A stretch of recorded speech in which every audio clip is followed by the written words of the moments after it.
surprisingly, like the stolen camera thing doesn't happen as much as what people think, just to be totally honest. I mean, and everybody has that pinned on public land. Like, oh, I'm only going to buy the $25 Tascos because somebody's going to steal my camera. And over 8 years, it's not an overwhelming number that gets stolen. And usually if they get stolen, I would say there's probably more cameras stolen on private than there is public. And I think that comes from probably trespassers, obviously getting their photo taken or whatever. They know they're not supposed to be there, and then they swipe the camera. Lights, camera, follow the trail. Ready to shoot. If you know where a deer's bedding and you know where he's eating, that deer should be dead. camera.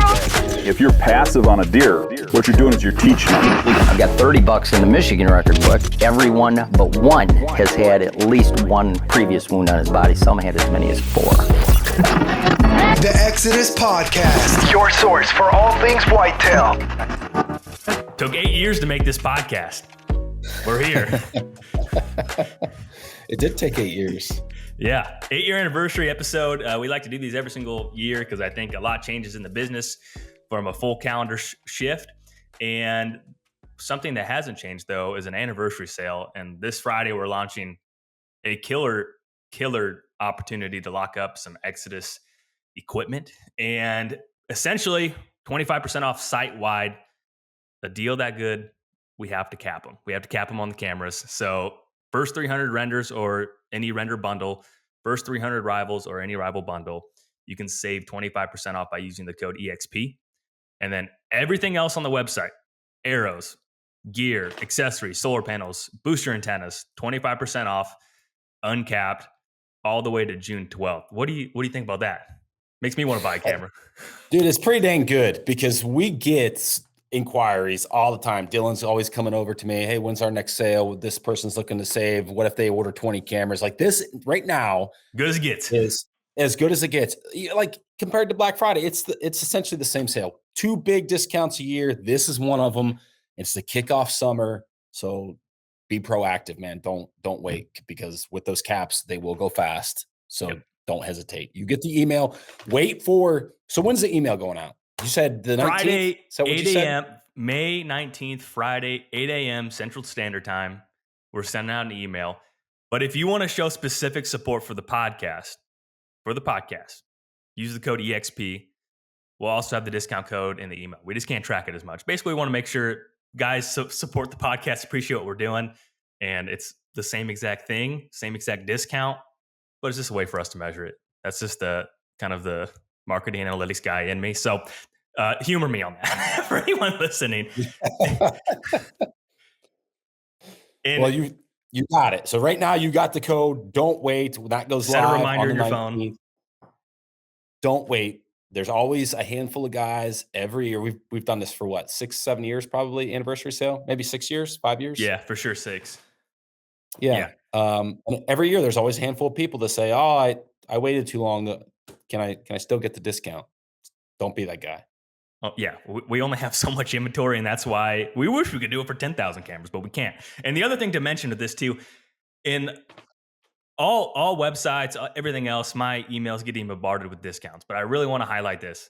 We are a direct-to-consumer manufacturer. We do not have ginormous margins. 25%, we feel that. That is a very substantial discount for us in our business model. We're marking up our products just one time, not 3 times like a lot of other manufacturers. We feel that 25%, and that's how we show appreciation to you guys. To your point, you can buy it now, use the product for the entire summer and season versus waiting for Black Friday. That's it. What about it? So, can I get arrows 25% off? What's the answer to that one? Absolutely. Site wide, baby. Yep. Anything we got, half off. That's a monster discount on those arrows too. I think you would be hard pressed, and I say that with full conviction. You'd be hard pressed to go buy a better dozen arrows at that pricing anywhere on the face of the earth, at any pro shop. At that is good as it gets if you need arrows. I have full conviction in saying that. It is. And, when it comes to the arrow thing, you walk into a pro shop and you buy something, whether those are built by a technician there or you're grabbing something that's pre-fletched from the factory, regardless of what you're buying, I would almost bet money out of that dozen arrows or a half dozen arrows, only if you're lucky, 50 to 60% of those are going to fly accurate. from arrow to arrow consistency. So if you take off the 25% on an MMT build or Good point. 204 build, and break that down by price per arrow, a lot of times it's going to be cheaper, even paying full price, because you're getting 12 arrows that are going to fly exactly the same. Yeah. And I think that's something like a lot of people overlook. Like, you don't have to go through and number your arrows 1, 2, 3, 4, 5, and make sure you have the 1 or 2 arrows in your quiver This is my that you kill have arrow. confidence in. We've all done it. Practice with I one did it arrow. for years. Thread a broadhead on there, make sure it's shooting good. And that's the first one you're grabbing all season. But with the MMTs, you can do that for all 12. And to your point, what's that do to your confidence too, where you can shoot a group of, let's say you have 6 arrows you're practicing with versus, okay, you have 4 and then you have 2 flyers. And then it takes about 5-10 shoots to figure out which ones are the flyers. And then am I messing up the shot on those 2? I mean, there's something to be said with that too. So, and then one other last thing, and we'll get into the meat of this. Oh, go ahead. No, I was just going to say, like, bow hunting to me is like 95% of it is about confidence, whether it's in your equipment, in your decision-making ability. Like, it all boils down to confidence. Yeah, absolutely. I think there's so much to be said with that. And before we'll get in the meat of this podcast here in a second, but we're also closing up the Osseo and Exodus giveaway, $750 gift card for Osseo, $750 gift card for Exodus. We're announcing that as well on May 19th at 8 a.m. as well. So if you sign up for that, you're going to get correspondence from us, whether you won or didn't win. And you just head to the link in the description, sign up for that. And we're kind of on the home stretch for a really killer giveaway. I mean, $750 is a lot of money. You're going to have whatever you need from head to toe, and also for accessories. Yeah, I've been bouncing around some public turkey hunting in some of the Osseo stuff, the early season stuff, and it's pretty nice. It's well made. Pocket zipper design is all laid out very well as a technical garment. I mean, durability's been good. I haven't been super hard on it. But so far so good. It's nice garments. There's nice stuff. Yeah. And Joe's been gracious enough to just be a great contact in person since we've really met him. He's a past guest of Whitetail Cribs. And so there's a lot more to this than just what company wants to do a giveaway with us. There's thought behind the people that we're putting on this podcast as a giveaway. And Osseo, hit every check mark for that.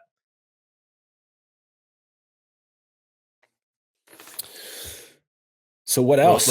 Anything else? No, we can dive into it. You're a little bit of lag on your end, but let's dump right into it. Got some questions here. Most rewarding aspect of running Exodus over the last 8 years. So you transitioned from telecommunications to exiting the corporate world, or the rat race, if you will, for a different one. In all reality, I wouldn't call it a rat race, but you get what I'm saying. You made a career transition 8 years ago. What's that been like? What's been the most rewarding? To me, the most rewarding part of having Exodus or starting Exodus and building it into a legitimate business is just being involved with good people. As you mentioned, you just said the Joe Miles thing and the Osseo giveaway. And it's not because we're just looking for a company to give away something free. It's because the guy behind the company. And I think starting Exodus and building it over the last 8 years, being involved with the right people, being involved with good people has always been something kind of top of mind or on the forefront of my mind, because the experience I had in the telecom and corporate world, just being involved an everyday workspace with, man, there's no other way to put it, just terrible individuals. When you say that, do you mean miserable, or just like bad people, or not good coworkers, or all the above? All the above. More just bad people, guys stab you in the back, just everything that goes on with the climbing the corporate ladder in the corporate world. So, I mean, I think that part kind of stands out to me, and it gives me some personal satisfaction of being out of that environment and kind of having the freedom to build a company culture. I don't want to say corporate culture, because I don't think that we're super corporate here, but building a company culture that you can believe in. Like, we have people here that are competent, and we all know the world is full of incompetence these days. We just had a conversation about that pre-record, But building personnel, watching the personnel within the Exodus team grow, watching their work abilities grow, watching them grow as individuals and also as whitetail hunters too. I think there's some satisfaction that comes from that. And then also, just seeing our stamp on the marketplace. Think about Yeah.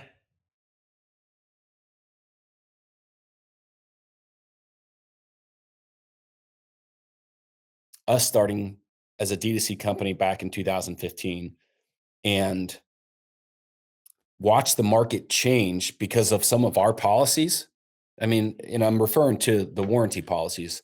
Prior to 2015, everything was built with an obsolescence mindset. There was a one-year warranty on most trail cameras, and here we come along with a D2C model, completely different business model than basically everybody else.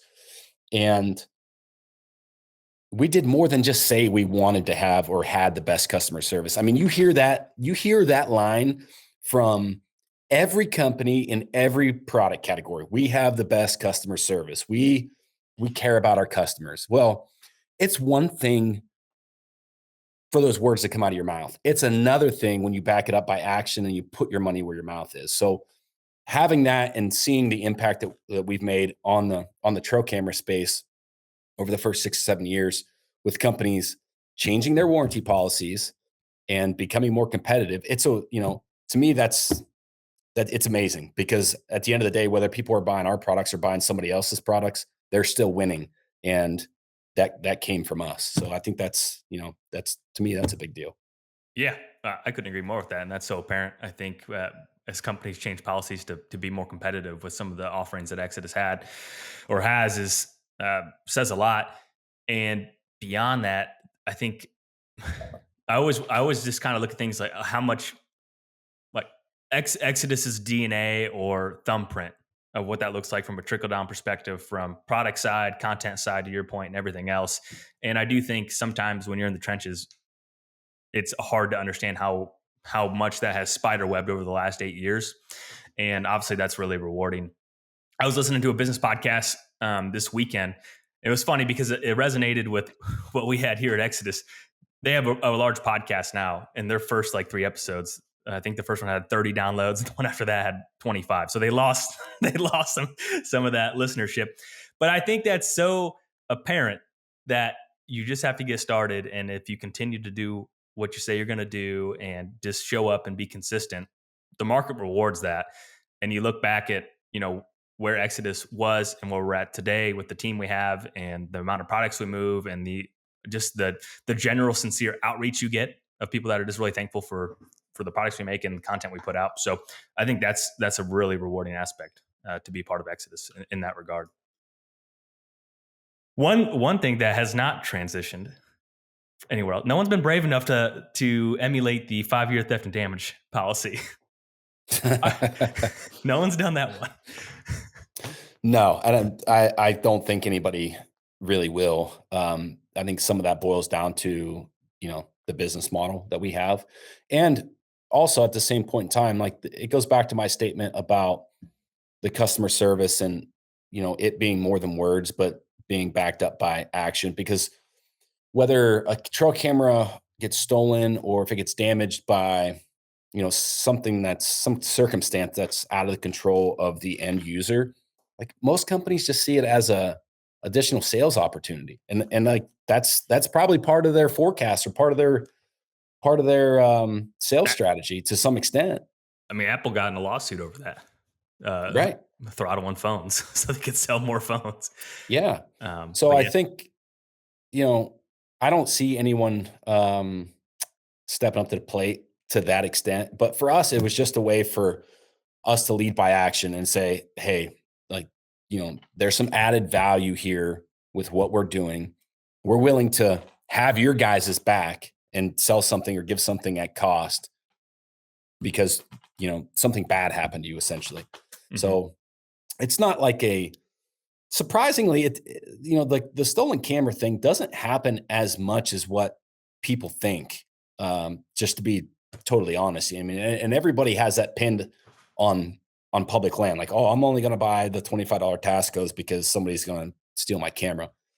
And over 8 years, it's not an overwhelming number that gets stolen. And usually if they get stolen, I would say there's probably more cameras stolen on private than there is public. It's been a while since I went back and looked at, um, our spreadsheet and the product register to actually track that. But, I know at one time it was more stolen cameras on public or on private than public. And I think that comes from probably trespassers obviously getting their photo Picture taken taken. or Yep. whatever. They know Yep. they're not supposed to be there, and then they swipe the camera. Yep. Yeah. I think Yeah. that would still ring true. Um, as far as more cameras getting stolen on private. But no, I think it'll be interesting. What I there for a while felt like there was new trail camera manufacturers popping up, one or two every single year, and maybe haven't caught some of those new manufacturers on my radar. But it seems like some of the people that are here to stay, and there is less white space, or people perceive there's less white space to try to jump into a pretty competitive marketplace. Yeah, I would agree with that. I think, 3 or 4 years ago, 3 or 4 years ago, there were kind of every company popping up out of the woodwork in different product categories with established roots and then Mhm. wanting to come over in the trail camera space. And I think most of them, I mean, I don't wish anything bad upon anybody, but for the most part, most of those companies have failed. Um, but then also at the same point in time, you know, with the evolution of Amazon Marketplace or Yes, gonna China.com, say, as I've been yeah. calling it the last couple of weeks. Uh, it now we're competing not only against industry brands, but we're competing directly against factories that are building cameras for industry brands, Yeah. which makes it really, really challenging to a certain point. But there's a certain demographic that buys on Amazon, and then there's our demographic, or I would say more serious whitetail hunters or the general hunting population that doesn't necessarily gravitate and use their purchasing dollars on Amazon like I would say Yeah. the general public. Yeah, I would say those are more casual users that are scooping that up. What can be in my house in 2 days and what's cheap is kind of what falls into that. But yeah, that's a Yeah. good point. Less brands, but more listings on Amazon. But I would say like actual trail camera manufacturers seems like that kind of just surge of brands has slowly dwindled at this point. So what do you think the future looks like in terms of this space? I mean, do you think that there's some form of resurgence, or do you think that the manufacturers that are here are just going to continue to carve out market share amongst each other? Um, yeah, that's a good question. I don't know. I would say that the household brands that most people know are going to be here to stay. I think that there probably will be um, some acquisitions that happened, maybe with conglomerates, maybe with some private equity money, and you'll see some shifting kind of moved around. But I don't foresee any major new players popping up and like stealing market share from anybody. At least in my opinion, I don't see that happening. So I think for the most part, the household names are here to stay. And then as far as market share, I think everything just kind of shifts around a little bit. I do anticipate, I guess, less Amazon stuff happening in the future because I think that a lot of those people they see those budget price point buys and then they have an experience with that and they're not happy. So they transition back to the household names or they get their first taste of trail cameras through one of those price point products and they say, okay, hey, I really like this. I want to add some more better products to my fleet. Let me go ahead and make an investment on a better camera versus, the Guard Pros or, the The ABC XYZ. brand, yeah, pretty much. Yeah. Yeah, the ones there's four of them that look identical. Those ones, Right. yeah, for sure. So Exodus can stamp its flag that is the first and probably still to this day the only true D2C trail camera manufacturer. In your time, what has been one of the biggest challenges to help establish the company and face some of those like it's a very specific business model in a very retail heavy space. I mean that the outdoor industry has been retail heavy for a Yeah. very long time, starting to see a shift now. But what's been some of the biggest obstacles to overcome as the first D2C brand, 8 years ago to today? I think that you would probably agree. One of the bigger challenges is just customer acquisition and reaching new people, and that's a big part of like the branded content that we do to get that first touch. So I would say customer acquisition and then brand awareness, because so many people in our space, from the consumer standpoint, they do still make their purchases in a store and they want to be able to see and feel and look at a product. And when you're not there, like that's a big hurdle to overcome. Yeah, I think that's any new e-com or D2C brand for sure is customer acquisition. I would say the other thing is the speed at what products that are coming out now too is really fast too. How fast the market shifts. It used to it would take 2 years for something, a very big shift that kind of people can see underneath the water. Now happens in 6 months or 10 months now versus where it was maybe 2 years before. So I think that's trying to be as nimble as we can, but I think that's something that is for sure a very big challenge of, forecasting the amount of sales for a specific product. Okay, does that product still fit with consumers? Yes or no? And then there's challenges with that for sure. Absolutely. Yeah. Um, so how, I mean, yeah. So so the second part of that question, I would say, to your point, how did we overcome some of those challenges? I would say the first one being is we do put out a bunch of content, and I feel that we've kind of gone with the different waves of advertising. And then for the product side of things, I think that we're a little bit faster too now of getting some products out. Some of the guys that are probably waiting for the 4K camera would disagree, but besides that point, I would say that's probably how overcome it. Well, what's one mulligan in the business that you would like to redo? Oh, geez. For the general public. I would say, yeah. I would say back in 2016, we had like all these visions of different opportunities, and like we could go here, or we can go this direction, and we could go this direction. And we wanted to do more than just cameras. And right when we brought you on board, the ozone thing was going crazy. Yeah. And we dove into that and just wasted some money essentially. With broken nose scent systems. That would be one mulligan that's still fresh on my mind. It's a funny story now. Mm-hmm. Losing some money on that, and then some imports. The first time we were trying to import a certain product, that was equally as costly. Basically lost like 40 or 50 grand. Yeah, that was more than it was. That was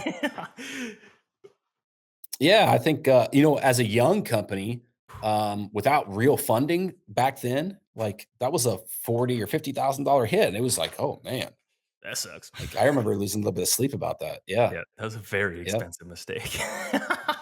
and they happen for what sure. What mulligan? I don't know. I kind of grown with this business. Like I feel like if I could have had my brain now in 2016 and some general oversight of like marketing operations, throwing more fuel on what's working than being maybe a bit too conservative.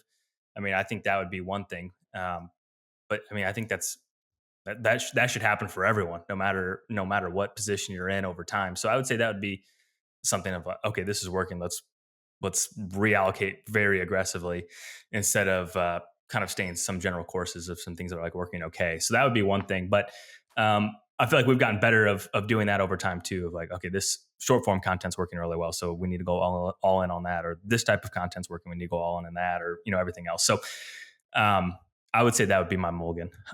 Transfer my brain to the 2016 brain.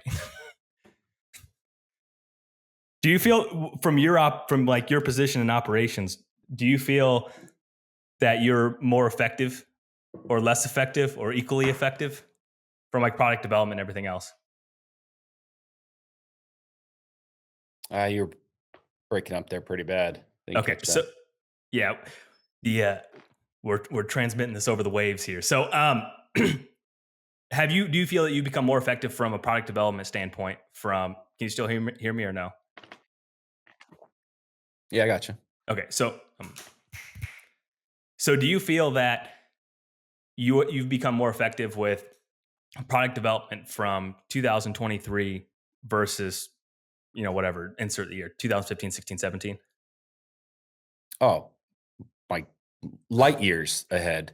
Yeah. And I think, when you first get started into something, there's always like this, you're hesitant to make maybe the wrong decision. And like, so you want to have like all the answers, right? Before you make a decision, or you want to be as educated as possible.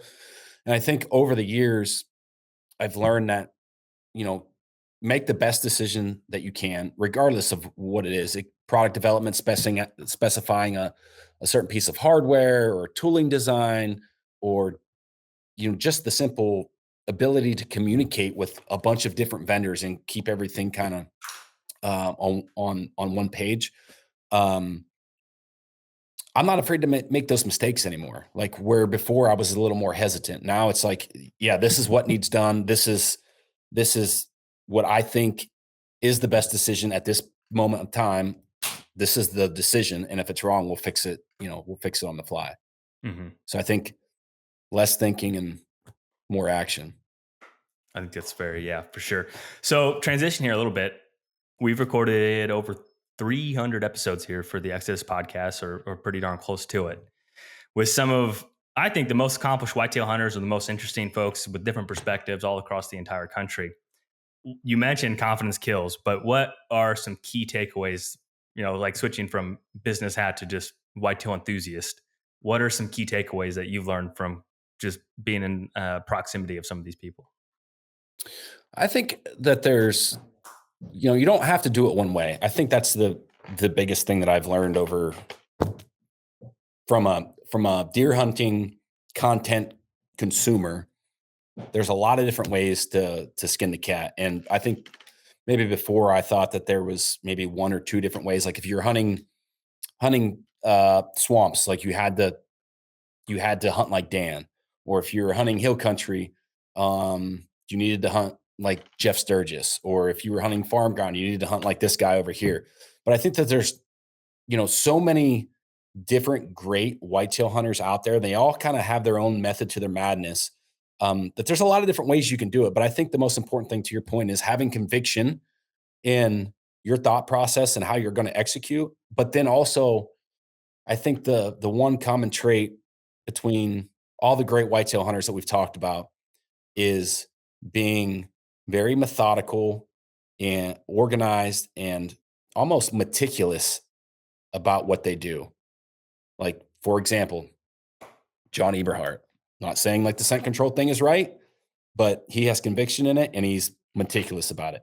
You look at a guy like Jake Bush, who's targeting, beds, or Greg Litzinger or Dan, like they are very methodical in the gear system that they're using, their approach to that kill tree, and then so methodical and meticulous in how they get set up. So there's like, that's the common thing that I think, the common parallel, I guess, between all the great whitetail hunters that we've interviewed over the years. What about you?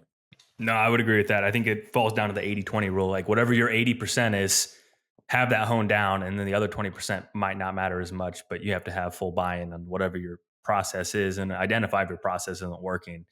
The other thing is I feel that the hunting industry is very catty, of everyone's trying to throw someone else like this person's dumb because they do this or all these different things.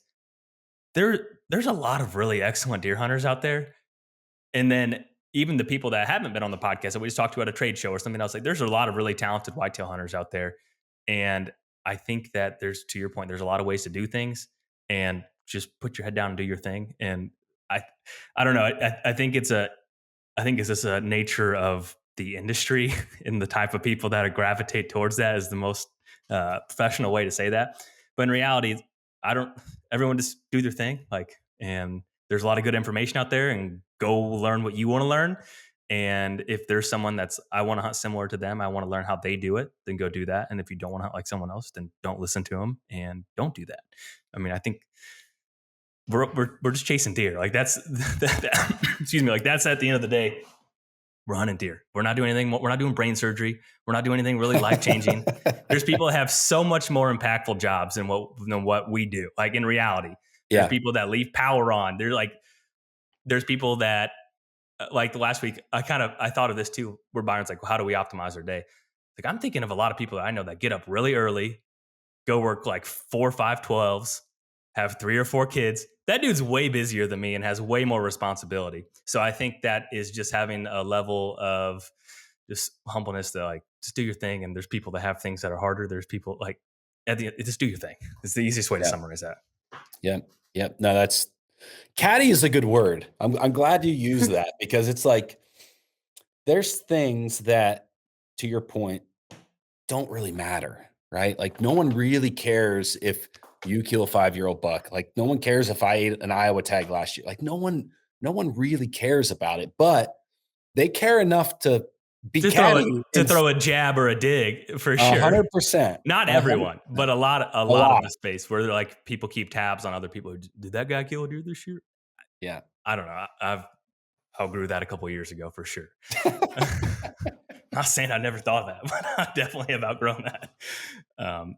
But yeah, so that I would say that. So find someone that you gravitate towards. There's so much good information out there. Go learn and do. Don't like perceive yourself as an expert if you're not an expert. Like I think everyone is all. Here's the other thing. A lot of those guys are all lifetime learners for sure. They have 2 ears open. They may talk a lot, but they still have 2 ears open. And I think that's the very important thing where I think there's a lot of people that wish they had 2 mouths and 1 ear. 100%. Yeah. So, what about favorite episodes? Like we're 300 some episodes in. Like if you could draw, been a lot of good ones. There've been a lot of good ones. I really enjoy the episodes that we've done with Don Higgins. This is an interesting perspective. I think Johnny Part's extremely entertaining, and if you take some of the principles that he shares, one that just really sticks with me is in farm country, years at its corn is going to hold more mature bucks while the corn's standing, and it seems obvious, but him mentioning that and how he approaches farms differently year to year, just based off of what the standing crop is something that I'm sure I've wasted time on because it was good last year and now there's beans and now it's kind of mediocre. And so that's something that I really, I've taken to heart, but there's been it's like picking a favorite child. There's been so many good ones. There's been a lot of good ones, a lot of good snippets. How about yourself?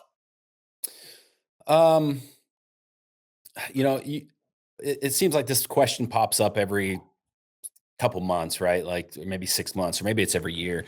And it's funny because every time I answer it, I think I have a different answer because to your point, they're like, there's so many good episodes that have tangible, real information. And like when I consume content, I'm not consuming content to be entertained, really. Like I want to get better at whatever it is that I'm learning about. So when it comes to like whitetail hunting, there are a couple guys that I know relatively on a personal level, guys like Heath Sisco or Justin Hollinsworth. Excellent. And just the kind of guys you want to hang out with, right? Like I always enjoy those episodes, but I would say last year we did that 2-part series or 2-part episode with Andy May, where he broke down a handful of different scenarios and how he approached that scenario, like what his train of thought was, how he executed each individual step and the reason behind that. To me, like I got a lot from that episode because to your point, there's a lot of different ways to do this. And sometimes thinking outside of the box is the best decision or the best thinking process that you can go about your business. Yeah, for sure. No, I think those are great options. And yeah, to your point, that's a good thing that we're cranking out good episodes still. as we sit here and brainstorm at times, it's very hard. And I think anyone that runs a podcast now, I think can or should resonate with, there's only so much stuff. And obviously, if you probably got a North American Whitetail magazine from 1990 and one from 2023, a lot of it's going to be the same in reality. And so just seeing that full cycle over the last 8 years has become a little bit more challenging. And I think once again, we're hunting deer. There's not a ton of revelations. The Dr. Strickland episode from November was really good too. I really enjoyed that. And he was really concise and shared a lot of good information too. That was one that came to mind. But any other honorable mentions or any other honorable mention pieces of content that you want to highlight?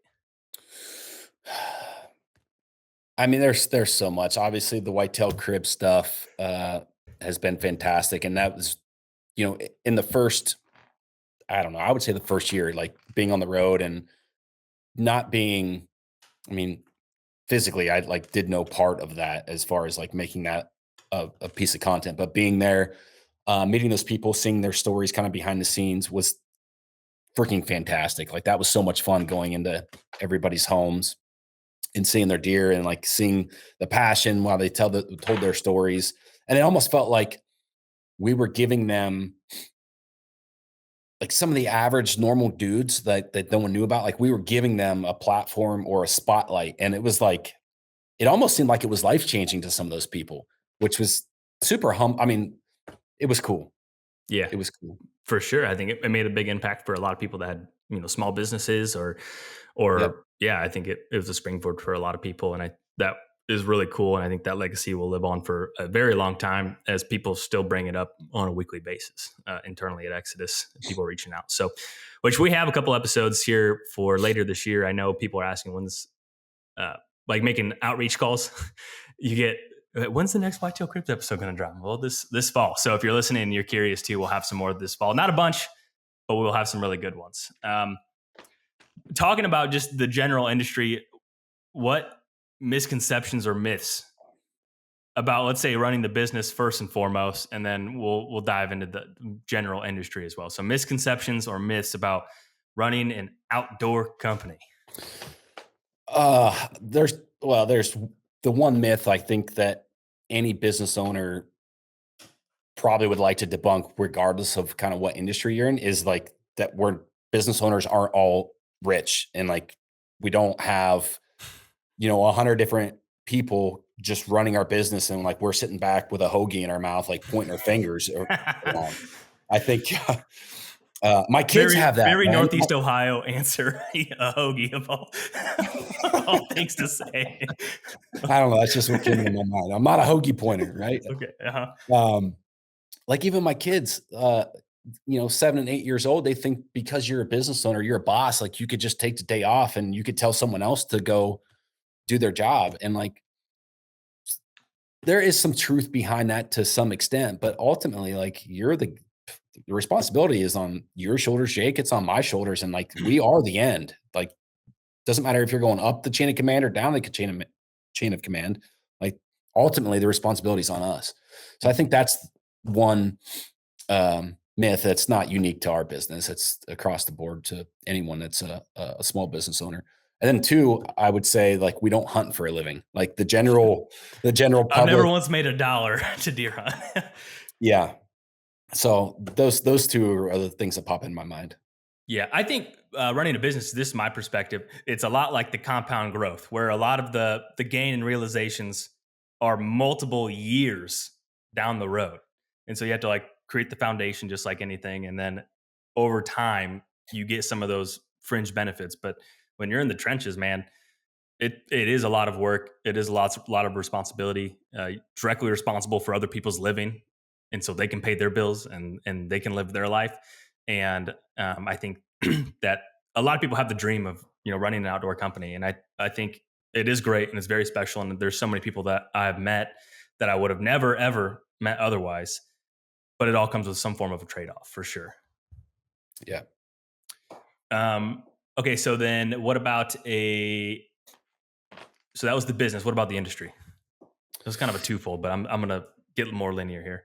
Yeah. I would say, the industry is a lot smaller than what people realize. I think that is the biggest misconception For sure. Around all of it. Like it is teeny tiny. And you look at brands and companies that you think that would have 200 or 300 employees and there's 15 or 20 guys there. Yeah. And that's coming from like some of the biggest, home manufacturers, everything. Yeah. Across the board. So that's for sure the biggest thing that I can think of. Yeah. I think one other misconception too is it kind of builds off of what you mentioned, but a lot of these brands are a side passion project for a guy that did really well in another space or industry, and he has a passion for it. And there's not a lot of guys that are owner operators from like ground up over time, where there's usually they hire a team and like, okay, manage this. We want to grow this. I have a passion for it. I want to be, I want to be involved, but I don't want to be in the daily operations. And I think that's a lot of companies. And then also the conglomerates, in case you're not, I call it just the illusion of choice. I hate X brand, but I love Y brand, and they're owned by the same conglomerate or private equity group. And that was something that I never really completely understood until I got deeper into the space. And it's like, oh man, that's so that company owns 17 different brands, and there's 5 of them that own basically 80% of the entire industry. That's probably almost every industry, whether it's, we'll just think of like farming locally, like there's a group that does the most, and there's, a handful of other ones, or banking. There's only a few small community banks, and there's, you got Chase Bank and everything else. So it's not unique to this space, but when you're so passionate about it, it hits a little bit different. Yeah, it does hit a little bit different for sure. All right. So biggest initiatives for Exodus for the remainder of the year, 8-year anniversary. For the remainder of this year? Yes. Oh man. Well, obviously there's a couple new products slated to launch here over the next couple months. Getting those things to market is definitely a priority, which at this point we're really just waiting on some manufacturing stuff. I don't think we could talk about like the biggest. Yeah, it's going to be super exciting. But we can't really talk. You can't really talk about that. The few people I mentioned it to, they're like, "Oh, that's awesome! I'm so excited for you guys." So if that's any indication of what it will be, it'll be monumental for the brand, and I don't think that's overhyping it at all. No, it's not overhyping it. It's the biggest undertaking or biggest project that we've ever taken on as a company. I'll say that. And that is, makes me a little bit nervous, diving into something to that scale where some of it is out of kind of, I don't want to say out of our, I guess you could say it's out of our scope. Like we're unfamiliar with that process.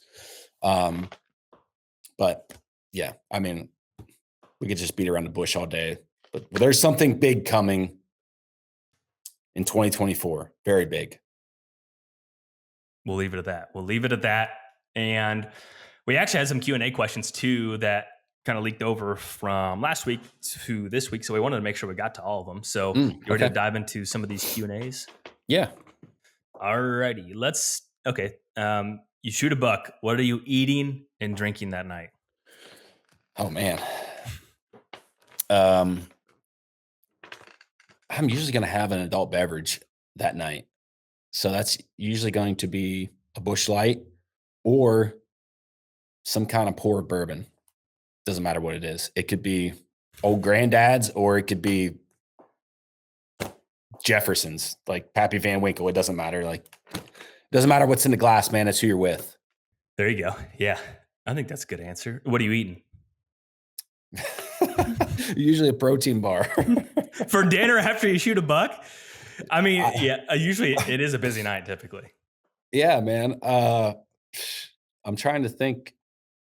I don't think I've ever had like a celebratory meal. Like I'm usually in my truck or, Clint's camper, makeshift camper. It's like we have a jet boil and that's pretty much it. Okay. All righty. Are you doing something special, elaborate? You cooking up back straps or like? In a perfect world, yeah, absolutely. That'd be a great idea. I haven't done that for a while though. Well, I haven't shot a buck. It's been a year, so my memory is not as fresh as what it would normally be going into this spring. I don't know. I'd probably have a Busch Light, or I'd be fine with just drinking. Well, as boring as just water or something like that. But to your point, I think it's the camaraderie of who you're with and just riding that wave of positive emotion for sure. I would say that would be the biggest takeaway there.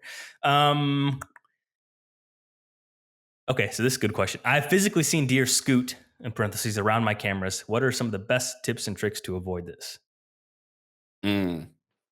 About deer avoiding your camera. Yeah, I think just not letting them know it's there. And I think that's a lot easier to do with cell cameras because you're not putting down ground scent to go check them.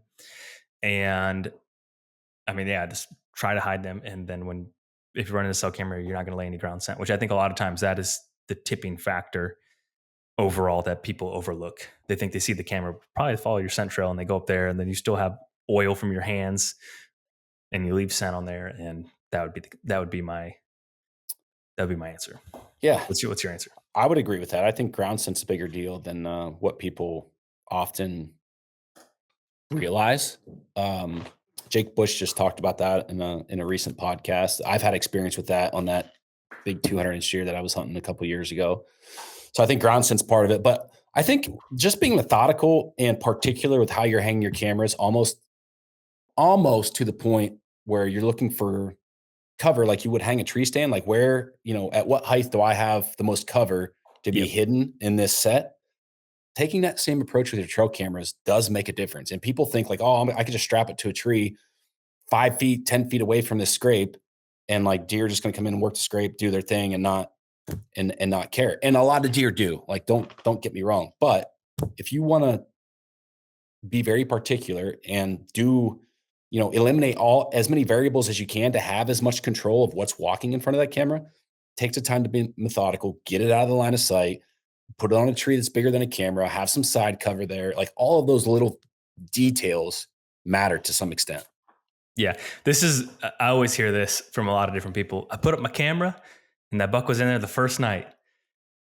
That's not necessarily a good thing if you think about it objectively, because he probably knew you were there, followed your scent trail, saw your camera. Does that matter in July? I don't know. But I think that a lot of people, I don't know how many times I've had people say that. I put out a camera, first picture was the buck I was after. He's alive. He knows he's getting hunted too.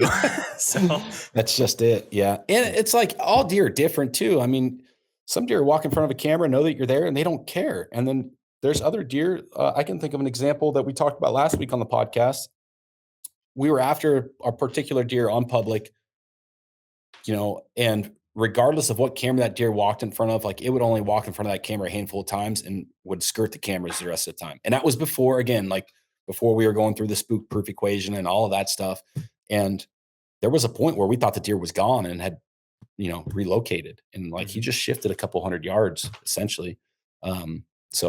Yeah. One thing, I mean, I can, a lot of the farms I walk for a variety of reasons. It's like you're looking at a very ultra obvious spot, and then there's a double buddy ladder stand 16 feet off or 16 feet up in a tree with no cover. And how the terrain lays, it makes sense, but they probably should be in a different tree or like the scraggly tree off the edge. I think if you have that same thought process, I think cameras follow that a lot. Like, oh man, that would be a great spot for a camera. Okay, well, how can we still put a camera up, but not having that ultra obvious spot where it's going to be negative? So that's the same thing. Like that would be a sweet spot for a tree stand. Well, okay, yeah, the spot is probably great. The tree is probably very easy to set up in, but is it really the best spot? And I think that's something I always ask myself. %. So next item here. I like this question a lot. Do you guys think winter buck inventory is more important than summer buck inventory? I want your take on this. I have a very clear answer on my end, but I want yours. I would say no. So what's more important, winter or summer? I would say summer, because it's closer to the season and it's a little more inventory wise, like not tactic, not, just straight inventory. Like I would put more weight on summer inventory, because if I only had winter inventory, like there's a lot that can happen in 4 or 5 months. Okay. I disagree. AHD could happen, get hit by a car, deer's gone. I would take winter inventory all day over summer inventory. And my reason being is a lot of the bucks I have in velvet are not going to be the bucks that are going to be on there throughout the duration of the season. That's what I've seen. I do think they'll come back throughout at some point, but I don't think they're going to be hanging out there on that farm. And I've seen that a lot, where winter inventory, yes, there's a lot of things that can happen, but if you have that late season food source again, okay, do you know that? Or when did he show up? Was it in November or October, and he hung around the area for the remainder of the year? And I think a lot of that might be different where you're at in the big woods, because not as much is changing. Where here, once again, is it corner beans, all these different variables. And so I think winter inventory to me is more impactful. I can't think of I'm thinking really hard right now. I don't know if I have shot a buck that I got in like July velvet or early August velvet versus, in season or from the year previously, like knowing that deer was there and, he shows up during season. So that's what I'm basing my answer off of. So you're saying winter as in just like the tail end of the actual season, not December, necessarily January, February. Okay. Yeah. Not necessarily like postseason, like February, Yeah. right before they shed. The tail end of season, I would say. Yeah. In makes- part of January. That's just what I've seen. There might be, to your point, like different parts of the country, it may be completely different, but it is freaking awesome getting a giant velvet buck on summer. Like from a level of enjoyment, I think I prefer a big velvet buck. But from a tactic perspective or like aligning my expectations, probably winter. Makes sense. All right. So what terrain feature is the best to use a cell camera on for intel purposes? That's another good question. Terrain feature. I think it depends on where you are and like what the habitat and what it is. I mean, any kind of pinch is obviously good. In the hills, we'll say like broken timber, big wood stuff with like the stuff that I'm familiar with. So 500 to 1,000 feet elevation change. I really like the tops of drainages that lead into a bench. Like when you have those benches, doesn't always have to be on the upper 1/3 either. Like everyone's so drawn to, like the rules of thumb of hunting hill country, which is leeward sides, saddles, the upper 1/3. But we've seen just as much success on benches on the lower 1/3 or halfway up the hill as we have like those upper 1/3 benches. But when you have a bench, leeward side, windward side, either way, going into a large drainage, like essentially a lot of guys would say a bowl. But when you have those benches lead into the tops of those drainages, it just creates for whatever reason, an awesome pinch right there. We've had a lot of success getting big deer on camera in those locations. I would avoid saddles. I think that it's good to run cameras in saddles. We still run cameras in saddles, but from a hunting opportunity perspective, like I see most pressure up high, up on the spines, up on the tops of those ridges. Even if it's bottom access, do you still see more pressure up top? Or is it because people are already starting on top of the hill and it's easier? I think most people are starting on the top and working their way down versus starting in the bottom and working up. It's just easier for them. Mm-hmm. There's been so much content, I guess, over the years of hunting hill country. Everybody's marking saddles like for rut cruising spots. Yeah, because it's like priority number one. Everyone, it's like, yeah. And Ryan Glitzky mentioned that. That's why he walks so many miles, because everyone can find a saddle on the map. But to your point, can you find where it transitions? And that would be the spot worthwhile. And yeah, the benches aren't always, I mean, topo maps have come a long ways with the advancement of, digital scouting tools, but not all, depending on what those topo lines are showing, like you're not going to be able to see every single bench on that hillside. So it gets to a point where if you're not covering ground, walking, postseason scouting, in-season scouting, summer scouting, whatever it is, like a lot of those features you won't always find on topographical map. And I think that's probably why we've had so much success there, because there's less people, there's less pressure. Mm-hmm. Yeah. I'm throwing my cell camera up on a fence gap would probably be one of them. I know that's not necessarily terrain. Dude, it works. It works so well. Or a community scrape that's kind of at the bottom of a hub. As long as you have signal, I think that would be really great. Because once again, this question is for intel purposes. You're going to have great intel. Can you hunt that bottom effectively? Probably not. But you will have excellent intel. So that would be my answer. I would add hardwood fingers that are going down into swamps and marshes too. I've just hung a couple sets here in the last couple months in some swampland, swamp habitat, and there's very little terrain there, but a 5 foot elevation difference can make all the difference in the world when the water table's high. Yeah. I've had a lot of success the last couple months with finding those in close proximity to bedding and having deer just in and out of there all day long, all hours of the day.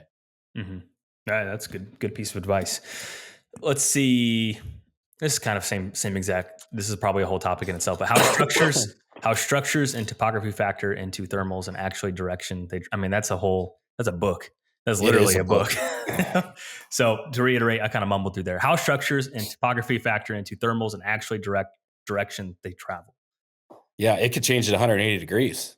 I mean, you could find yourself in a certain finger or a hub and have the wind blowing from the north, but maybe you're down into that feature or that bowl and you're getting a south wind because it's hitting a finger and wrapping around and the thermals are pulling it up or pulling it down. I mean, it gets really complicated to some extent. Like on the surface level, thermals are going to rise when the air gets hot and they're going to drop when the air gets cool. But when you start to add in topography and different terrain features, different habitat, it's it's almost spot specific. And you have to, there's no, once you figure a couple spots out, I think that you can look at the map and say, okay, this spot lays out similar to the spot I was in last week. And you can kind of take a guess at what the wind and the thermals are going to do in those types of spots.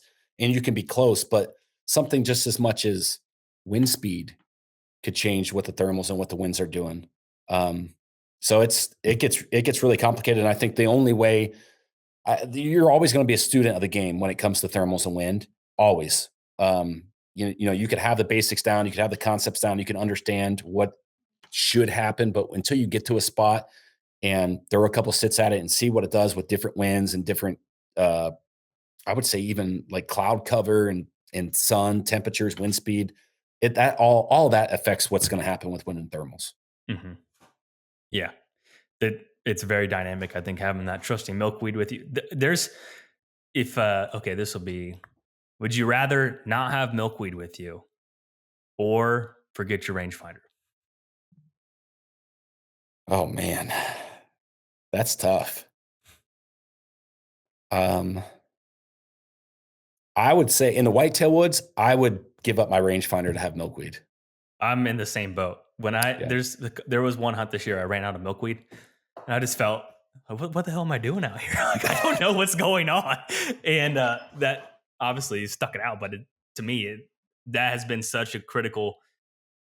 I'll call it a piece of equipment. I mean, it's just milkweed, but that is so crucial. I mean, I have this during deer season. I have this stuffed on both sides of my bino, little side things. I have another little container, and I just want to make sure I have plenty where I can be dropping it because, Yep. to your point, you can just learn so much, and that's how I look at it too. Every opportunity, every set is an opportunity to learn what's going on. Okay, what is the wind speed? All these different things that you mentioned, and you kind of start to understand the principles and predict it.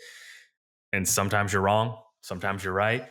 Sometimes that was the other thing where you have this conversation like, I don't know how that deer winded me. He was, the wind was doing this and everything else. If you had milkweed, you would know exactly why, because it went up the hill and then it shot down. It was the evening and then he nailed you. Yep. And it's really hard to explain to someone that hasn't used it, but you got to have milkweed.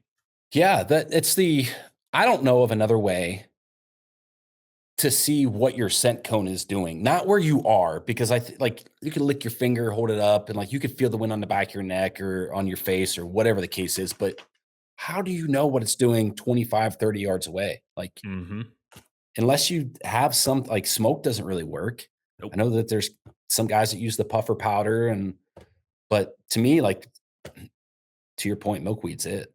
Yeah. And once you start learning more, then you can figure out how to use it to your advantage in spots where you think it wouldn't work, all of a sudden work, and all these different things. So, I mean, that's super important. Okay. I think we have one more. Okay. So we kind of touch on this, but we'll just beat a dead horse here. So what important lessons have you learned from 8 years in the industry? Go ahead. Yeah, I think I'm trying to think of something I haven't shared already. Important lessons you've learned 8 years in the industry. Man, I'll tell you this. I think that it has changed a lot in the last 8 years, for sure. I think that brands can be more successful than ever. Like brand new brands can be more successful than ever with all the tools and communities that can get built. A lot of these new companies that emerged, let's say in the last 4 or 5 years, have done an excellent job of building their business and utilizing all the tools that are there, where man, I don't know how someone would have done it 10, 12 years ago. I think it would have been so much more challenging. And so I think that although it's more competitive, if you're good, it's going to be easier. I mean, that's just the reality of it. Yeah. I think as a, I'm going to spin this into deer hunting, but as a deer hunter, I think over the last 8 years is like, you don't have to do it in a shoebox manner. And like we talked about that earlier, a bunch of different ways to skin the cat. That's definitely something that I've learned. And then also knowing that, you have a handful of really close people kind of in your circle, and those people really do care about what you're doing and they want to see you successful. And then for the most part, the rest of the world they're infatuated with themselves. They want to know how they can get better, how they can find success. So I think knowing that is like, regardless of who you are, like you're just another guy. Like you and I aren't anybody special. Like No. we're out working our jobs like anybody else would. And like, we don't think that we're better than somebody else. And I think for a couple years, I'm talking about me, like maybe me personally, like growing a brand, to some extent, it almost got to a place where, not that I felt like I was better than anybody, but it felt like I should be on a pedestal because you've built this great thing that's helped so many people. Man, it's not that way at all. Yeah. Just another dude doing, trying to make That's a it. living. I mean, that's for sure. And I think sometimes it's easy to put other people on a pedestal too. And they're just people as well. I mean, Yep. everyone has their own struggles. Everyone has their own things going on in their life. And one thing I'll say this, one thing I learned just because a guy kills big deer does not mean his life is perfect. I think because there's a lot of people that romanticize everything else, and it's like, okay, well, how's their home life? How is everything else? How's their career? Yeah. But that's their escapism, and that's fine. Totally respect it. Everyone has their thing, but just because you kill big deer doesn't mean you're a good person or you're anything special. I would take that a step further and relay that back to deer hunting. Like, just because you kill big deer doesn't mean that you're the world's greatest hunter either. Like, I don't want to get too deep into that, but like, we've traveled enough and talked to enough guys doing whitetail cribs. Like, there's guys that have really outstanding resumes, and I wouldn't want to share the woods with some of those people if you paid me $1 million. Like, $1 there's million? nothing there. Well, I'd go for $1 million, but you know what I'm getting at. Yeah, for sure. Yeah, I think that's fair. All right. Well, 8 years. Took 8 years to muster up this podcast. So anything else you want to share with? Anything else that you wish people knew about Exodus that maybe they don't, whether they are in the brand pipeline now or maybe someone that tuned in for episode 1? And if you've been here since episode 1, thank you. Sorry. First off, sorry. Thank you for sticking through. Like, what? Probably the first couple episodes were rough, man. Like, I haven't gone back and listened to them in a while, but I refused to. I talked to a customer. Man, it was probably last month.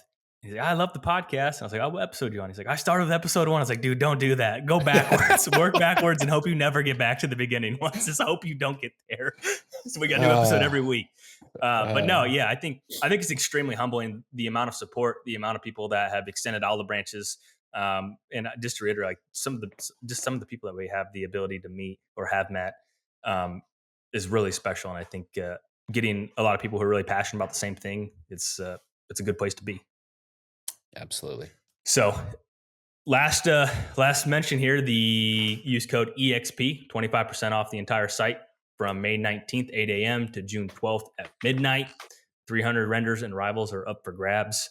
And so you can take advantage of that if you would like to. And if you're going to buy an Exodus product, I would say I would mark my calendar for May 19th. That's just me.